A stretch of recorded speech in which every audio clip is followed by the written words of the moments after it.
Good morning student. Math की class में सभी बच्चों का वेलकम, स्वागत है। और मैथ की क्लास में आगे आज आपको मैं मैट्रिक्स पढ़ा रहा हूँ, आव्यूह, जिसे हिंदी में आव्यूह बोलते हैं, इंग्लिश में मैट्रिक्स बोलते हैं। तो मैट्रिक्स में मैंने कुछ इंपॉर्टेंट पॉइंट्स पीडीएफ फाइल में उस दिन मैंने आपको समझाए थे। तो पीडीएफ फाइल में सभी बच्चे ध्यान देंगे, पेज नंबर 1, पेज नंबर 2 और पेज नंबर 3। 3 पेज में एक्सरसाइज 3.1 के लिए कुछ इंपॉर्टेंट टॉपिक्स हैं जो मैंने आपको उस दिन इसका एक वीडियो मैंने बना दिया है, डाल दिया है। तो उस वीडियो में जाके सभी बच्चे पीडीएफ फाइल को सामने रख के समझ लेंगे। उसके बाद अब एक्सरसाइज 3.1 आपको पढ़ाना है। तो इस एक्सरसाइज को पढ़ाने से पहले इस पे हम आ जाते हैं, कुछ एग्जांपल्स इसके हैं।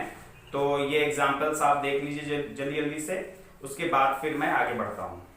तो एग्जांपल के लिए किताब के पेज नंबर 65 पे नीचे देखिए, उदाहरण नंबर फर्स्ट दिया है। 3 फैक्ट्रियां 1, 2 और 3 है जिसमें पुरुष तथा महिला कर्मियों से संबंधित निम्नलिखित सूचनाओं पर विचार कीजिए। तो सूचनाएं पेज पलट के आप देखिए, नेक्स्ट पेज पे सूचनाएं दे रखी हैं, पहली, दूसरी और तीसरी तीनों कंपनियों में लाइन से पुरुष और महिला कर्मियों की संख्या दे रखे हैं। तो इसको आपको ये जो आव्यूह में मैंने आपको बताया था कि आव्यूह क्या होते हैं।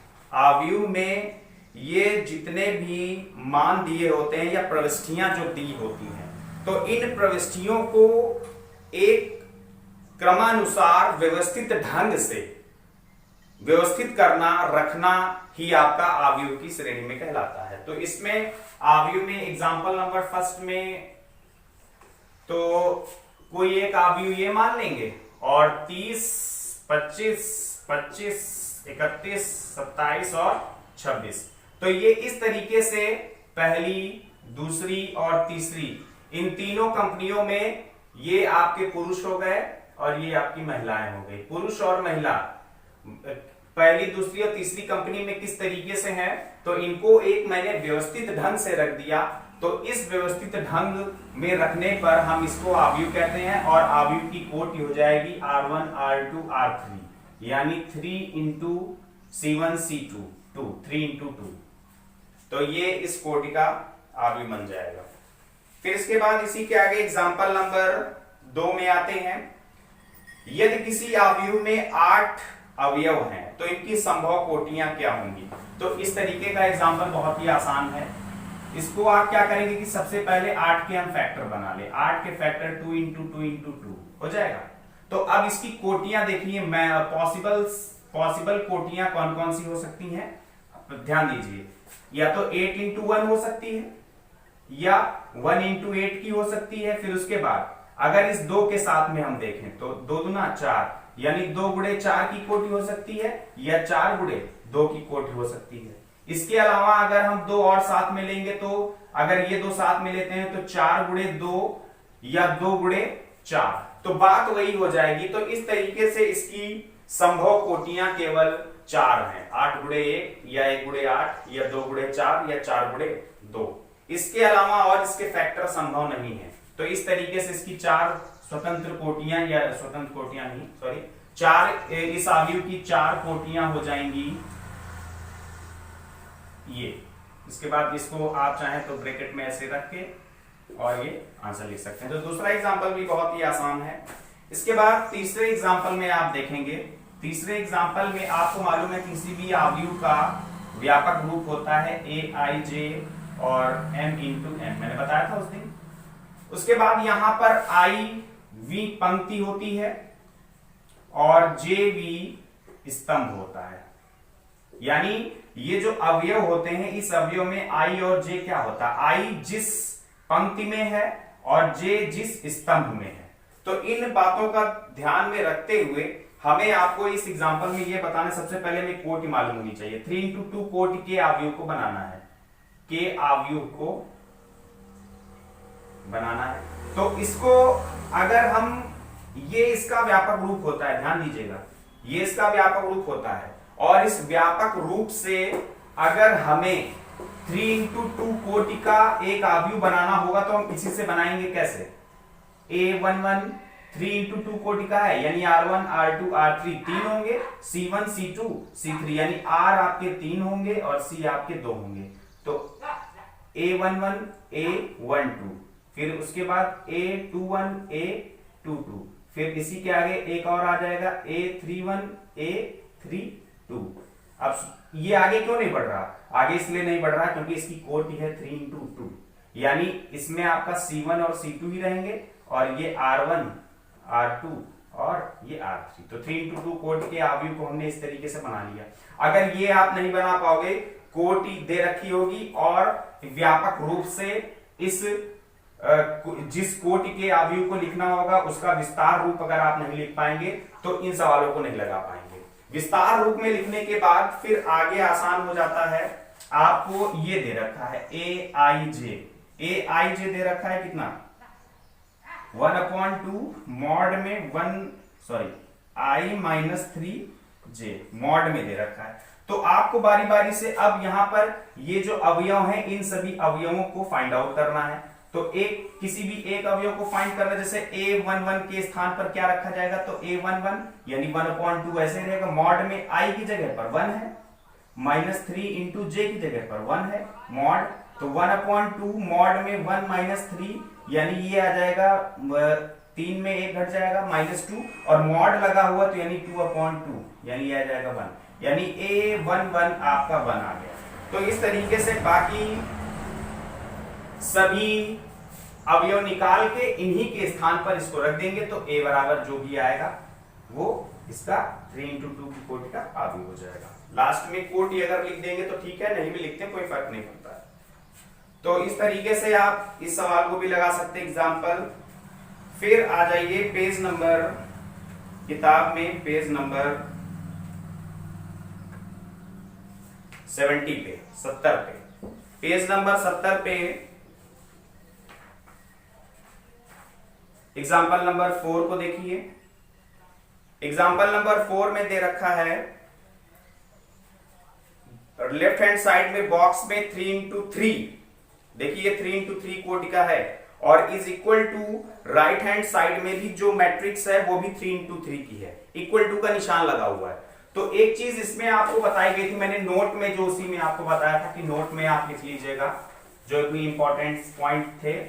उसमें नोट में एक पॉइंट ये लास्ट में लिखवाया गया था कि दो अवयवों की तुलना तभी हो सकती है जब दोनों अवयव संगत कोटि के हो, यानी समान कोटि के हो। और समान कोटि के अगर दो अवयव हैं तो उनके संगत अवयव भी समान होंगे। तो संगत अवयव समान होने का मतलब एग्जांपल नंबर 4 में संगत अवयव जैसे x + 3 की तुलना 0 से हो सकती है, बिल्कुल हो सकती है क्योंकि x + 3 के स्थान पर उधर 0 है।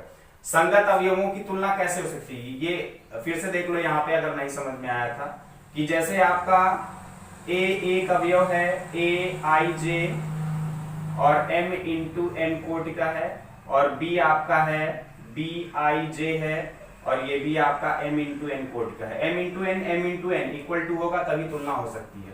तो जब इसका प्रसार करेंगे इसका प्रसार करेंगे तो जो संगत अवयव आएंगे, यानी इस तरीके से लिखा जा सकता है। इसको किस तरीके से लिखा जा सकता है, इसको लिखा जा सकता है A11 A12 A13 and so on, फिर A21 A22 A23 and so on, फिर A31 A32 A33 and so on. इस तरीके से आगे और भी होंगे तो ये आगे वाले आप लिख लेंगे, ठीक है। ये मैंने केवल 3 इंटू 3 का बता रहा हूँ, m इंटू n तो मैक्सिमम बहुत सारे हो गए। तो ये बॉक्स में बंद करके फिर इसी तरीके से B11 B12 B13 dot dot dot, फिर B21 B22 dot dot dot B3 B31 B32 dot dot dot आगे फिर इसी तरीके से डॉट डॉट डॉट ये भी होगा।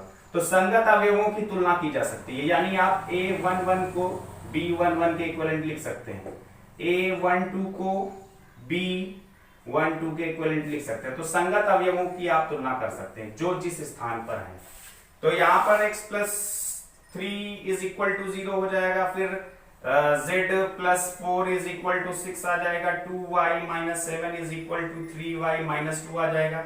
इस तरीके से बहुत इक्वेशन बन जाएंगी। सभी इक्वेशंस को सॉल्व करके x y z A B C जो भी हैं सारे मान आ जाएंगे। एग्जाम्पल बहुत ही आसान एग्जाम्पल है।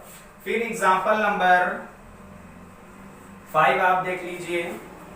एग्जाम्पल्स आपको फेयर पे नहीं उतार रहे हैं क्योंकि सामने लगे हुए हैं, और एग्जाम्पल्स लेकिन आपको सारे एग्जाम्पल्स बहुत ही अच्छे से समझना है। फेयर पे नहीं उतारने हैं लेकिन समझना बहुत अच्छे से है आपको।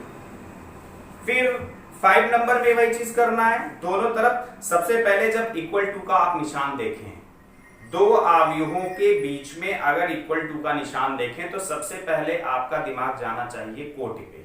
दोनों तरफ की कोटियां क्या समान है? 2 इंटू 2 समान है।